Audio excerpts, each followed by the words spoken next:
അവരെ ആദ്യമായി സ്വാഗതം ചെയ്തുകൊള്ളുന്നു.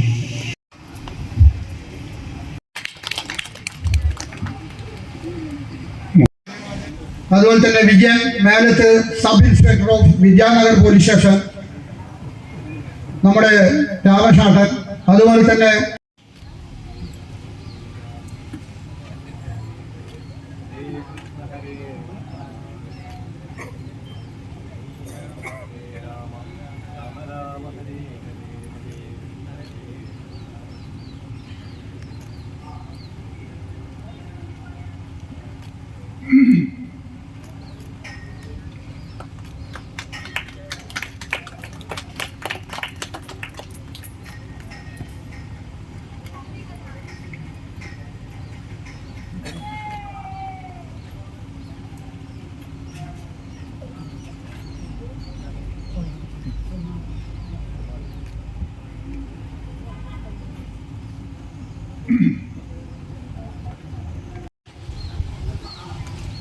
കുടുംബ സംഗമത്തിന് എത്തിച്ചേർന്ന കുടുംബാംഗങ്ങളെ, ഭക്തജനങ്ങൾ, ഇന്ന്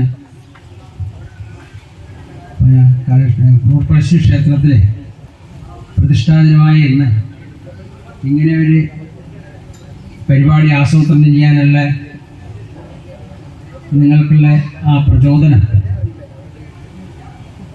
വേട്ടക്കരവൻ ക്ഷേത്രത്തിൽ നിന്നും ഉണ്ടായത് വളരെയധികം സന്തോഷിക്കുകയാണ്.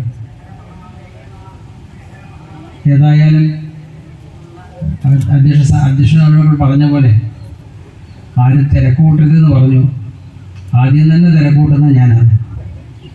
തിരക്കെന്ന് വെച്ചാൽ ഇന്ന് കക്കാട്ടമ്പലത്തിൻ്റെ ഒരു അതവിടുത്തെ 10 മണിക്കൊരു മീറ്റിംഗ് തുടങ്ങിയിട്ടുണ്ട്. ഇന്ന് വിധം കാര്യങ്ങളെല്ലാം ചെയ്ത് നിർവഹിച്ചു പോകാനുള്ള യോഗം ഉണ്ടായിട്ടുണ്ട്. ഇതിന് ആ ഒരു മാർഗനിർദ്ദേശപ്രകാരം ഇവിടെ മുമ്പോട്ട് കൊണ്ടുപോകുന്നുണ്ട്. കാര്യങ്ങൾ വളരെ നന്നായിട്ട് നീങ്ങുന്നുണ്ട്. പിന്നെ ഇവരാരും പറഞ്ഞു തരേണ്ട ആവശ്യമില്ല. എന്തായാലും വളരെയധികം നന്നാവാൻ പ്രാർത്ഥിക്കുകയും ചെയ്യുന്നു. ഇന്നത്തെ കാലത്ത് കുടുംബങ്ങൾ തമ്മിൽ ഒരുപാട് അകന്നു പോവുകയാണ്. ഓരോരാൾ ഒത്തുകൂടിയിട്ട് കാര്യങ്ങൾ മുമ്പോട്ട് കൊണ്ടുപോകാനും എന്തായാലും അത് വേണം, നിർബന്ധമാണ്. അല്ലെങ്കിൽ കുറേ കാലം കഴിയുമ്പോൾ ഇത് ഒന്നിനൊന്ന് മാറി മാറി വരുന്ന കാലമാണ്. അതുകൊണ്ട് ഇങ്ങനെയുള്ള കൂട്ടായ്മ, നിങ്ങളുടെ ഈ കൂട്ടായ്മ ഞാൻ അന്ന് മുതലേ കാണാണ്, ഇപ്പോഴൊന്നല്ല.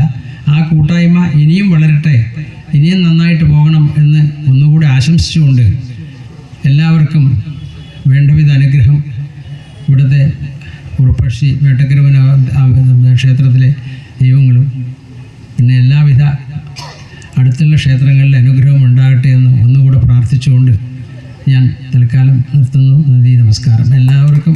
എൻ്റെ ഇവിടെ നോട്ടീസിൽ പറഞ്ഞിരിക്കുന്നത് സാന്നിധ്യമാണ്. പക്ഷേ അധ്യക്ഷൻ ക്ഷണിച്ചുകൊണ്ട് 2 വാക്ക് പറയാം. എല്ലാവർക്കും നമസ്കാരം. ബഹുമാനപ്പെട്ട അധ്യക്ഷൻ രാധാകൃഷ്ണൻ നായർ, ക്ഷേത്രം തന്ത്രി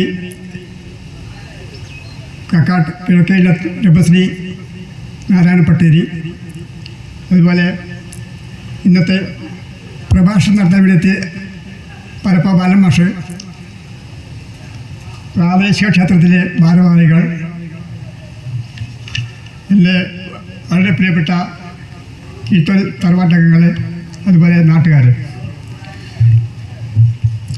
ബന്ധപ്പെട്ടിട്ടുണ്ട്. ഇവിടെ എല്ലാ പരിസന്ധരൻ്റെ ഒരു കണക്ക് സംഗമത്തിന് ഏറ്റവും ഇഷ്ടപ്പെട്ട പ്രവൃത്തിയുണ്ട്, അത് പിന്നെ പരിഹരിക്കണം. അപ്പോൾ അതിന് വേണ്ടിയിട്ട് നമുക്ക് ഏവർക്കും പ്രിയപ്പെട്ട രാധാകൃഷ്ണൻ ഇവിടെ ഇങ്ങനെ വിളിച്ചപ്പോൾ വളരെയധികം സന്തോഷം തോന്നി. കാരണം ഇതൊക്കെ ഒരു ഈശ്വര നിയോഗം പോലെ നമ്മളൊക്കെ ഇങ്ങനെയുള്ള സത്സംഗങ്ങളിൽ പങ്കെടുക്കാൻ നമുക്ക് ഭാഗ്യം കൈവരികയാണ്. ഏറ്റവും പ്രസക്തമായിട്ടുള്ള അല്ലെങ്കിൽ ഏറ്റവും ആരാധകരുള്ള വിശ്വാസികളുള്ള സാക്ഷാൽ ഗരീബനായിട്ടുള്ള അയ്യപ്പൻ്റെ ചരിത്രത്തിലേക്ക് നമുക്ക് കടക്കാം. അയ്യപ്പ ചരിത്രം പറയുക എന്നുള്ളതല്ല ഇവിടുത്തെ ഉദ്ദേശം. എങ്ങനെയാണ് അയ്യപ്പൻ അവിടെ ധർമ്മശാസ്ത്രാവായി ഈ പന്തളം കൊട്ടാരത്തിൽ ജനിക്കുന്നു എന്നുള്ളതാണ്. അറിയാം, നമുക്ക് പഴയ കാലത്ത് രാജഭരണം ഉണ്ടായ സമയത്ത് യഥാരാജ തഥാപ്രജ എന്നാണ് പറയാം, അല്ലേ? രാജാവ് എങ്ങനെയാണോ അതുപോലെ ആയിരിക്കും പ്രജകൾ. യഥാർത്ഥ പിതാസ്ഥാനം അല്ലെങ്കിൽ പിതൃസ്ഥാനം കൊടുത്ത് ജനങ്ങൾ ആരാധിച്ചിരുന്നതാണ്. അപ്പൊ നല്ല രാജാക്കന്മാരുണ്ടാവണമെങ്കിൽ എന്ത് വേണം? ആ കാലഘട്ടത്തിൽ നല്ല ജ്ഞാന ഗുരുക്കന്മാരുണ്ടാകും. നല്ല രാജാക്കന്മാർക്ക് ആ രാജധർമ്മം മുഴുവൻ ഉപദേശിച്ചു കൊടുക്കുന്ന വിശ്വാമിത്രനെ പോലെ വസിഷ്ഠനെ പോലെയുള്ള നല്ല ഗുരുക്കന്മാരുണ്ടായിരുന്നു. നമ്മുടെ കേരള ചരിത്രത്തിലോ ഭാരത ചരിത്രമോ അല്ലെങ്കിൽ ലോക ചരിത്രം എടുത്തു നോക്കിയാലും നല്ല ഭരണം അല്ലെങ്കിൽ സദ്ഭരണം കാഴ്ചവെച്ചിട്ടുള്ള രാജാക്കന്മാരുടെയൊക്കെ ചരിത്ര പശ്ചാത്തലം അന്വേഷിച്ചാൽ മനസ്സിലാകും അവരെ പ്രജാക്ഷേമ തൽപരരായി വളർത്തിയെടുക്കാൻ പാകത്തിൽ ജ്ഞാനികളായിട്ടുള്ള ജ്ഞാനഗുരുക്കന്മാരുണ്ടായിരുന്നു. അപ്പൊ ജ്ഞാനഗുരുക്കന്മാർ ഒരു ഭാഗത്ത് മറുഭാഗത്ത് നല്ല പ്രാഗൽഭ്യരായിട്ടുള്ള രാജാക്കന്മാർ. അപ്പൊ അങ്ങനെയുള്ള സന്ദർഭത്തിൽ ചിലപ്പോൾ കാലഗതിയുടെ ഈ പ്രവാഹത്തിനനുസരിച്ച് ചിലപ്പോൾ നല്ല രാജാക്കന്മാരില്ലാതായിട്ടുണ്ട്, ചിലപ്പോൾ നല്ല ഗുരുക്കന്മാരുടെ അഭാവം ഉണ്ടാവുന്നുണ്ട്. അപ്പോൾ നല്ല ഗുരുക്കന്മാരുടെ അഭാവം ഉണ്ടാവും ചിലപ്പോൾ. അതനുസരിച്ചിട്ട് പ്രതിസന്ധിയിലാണ് കേരള നാട്ടിലും അയ്യപ്പൻ ജനിക്കുന്നത്.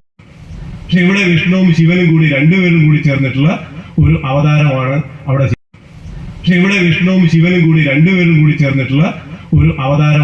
അവിടെ. ആളുകൾക്ക് സംഭവിക്കുന്നത് അതിനെ ഉദ്ധരിക്കാം, അവിടെ വരുന്ന അകറ്റുന്നതിന് വേണ്ടിയാണ് അവിടെ ജനിച്ചു വരുന്നത്. കാലഘട്ടത്തിലുണ്ടായിരുന്ന ദുഷ്ടമഹിഷി പോലെയുള്ള അസുരന്മാരെ മുഴുവൻ അദ്ദേഹം നിഗ്രഹിച്ച് അവതാര ലക്ഷ്യം പൂർത്തീകരിക്കാൻ പാകത്തിലുള്ള ഒരു തറവാട്ടിൽ വന്ന് പിറക്കുന്നു എന്നർത്ഥം. അതിന് സർവസന്നാഹ ആദ്യകാലത്ത് മണികണ്ഠനായ സമയത്ത് അദ്ദേഹം ആയോധന കലകളൊക്കെ അഭ്യസിച്ചു. പിന്നീട് തന്റെ ദൗത്യ നിർവഹണം പൂർത്തിയായതിനു ശേഷമാണ് അവിടെ വിരാജിക്കുന്നത് എന്നർത്ഥം. അപ്പൊ അതുപോലെ ഒരു മനുഷ്യൻ ഇന്ന് അത് നമുക്ക് വിതരണം ചെയ്യാൻ പാകത്തിലുള്ള ഒരു തറവാട്ടിലേക്കാണ് അർത്ഥം, അല്ലെങ്കിൽ ഒരു മാതാപിതാക്കളിലേക്കാണ് ജനിക്കുന്നത് അർത്ഥം. നമുക്കറിയാം മനുഷ്യ ശ്മശാനോ മിത്രബന്ധവ, ശ്മശാനം വരെയാണ് നമ്മുടെ മിത്രങ്ങളും ബന്ധുക്കളും എല്ലാം, അവിടെ വരെ എല്ലാവരും ഉണ്ടാവുന്ന. ദുഷ്കൃതം ചെയ്യുക ഗച്ഛതി അനുഗച്ഛതി ഉണ്ടെങ്കിൽ, പുനർജന്മം ഉണ്ടെങ്കിൽ നമ്മുടെ സമ്പാദ്യമായിട്ട് നമ്മുടെ ക്ലോസിംഗ് ബാലൻസ് പോയി കഴിഞ്ഞാൽ ആ ദേഹിയോടൊപ്പം ഉള്ളത് എന്താണ്? ആ ജന്മത്തിൽ അദ്ദേഹം അനുഷ്ഠിച്ചിട്ടുള്ള അദ്ദേഹത്തിന്റെ ചുമലുള്ള ക്ലോസിംഗ് ബാലൻസ് അല്ലെങ്കിൽ നിക്ഷേപം എന്ന് പറയുന്നത്. അതുമായിട്ടാണ് ഇദ്ദേഹം അനുഭവിക്കാൻ പാകത്തിലുള്ള ഒരു അച്ഛനമ്മക്കാണ് അല്ലെങ്കിൽ ഒരു കുടുംബത്തിലേക്കാണ് അയാൾ ജനിച്ചിട്ടുള്ള ആളുകള്. അവര് വലിയ ഉപാസകരായിരുന്നു. ഈ പറയുന്ന ഉൾപ്പരശി, വേട്ടക്കൊരു മകൻ, അതുപോലെ വേറെങ്കിലും ഭഗവതിമാര്, അതുപോലെ ധർമ്മദൈവങ്ങൾ. അപ്പൊ അത്തരം വലിയൊരു പുണ്യസഞ്ചയം ആ ആളുകൾക്കൊക്കെ പൂർവികന്മാർക്കൊക്കെ ഉണ്ട് എന്നർത്ഥം. അങ്ങനെ കുറെ ആളുകൾ ചേർന്ന് കഴിഞ്ഞാലോ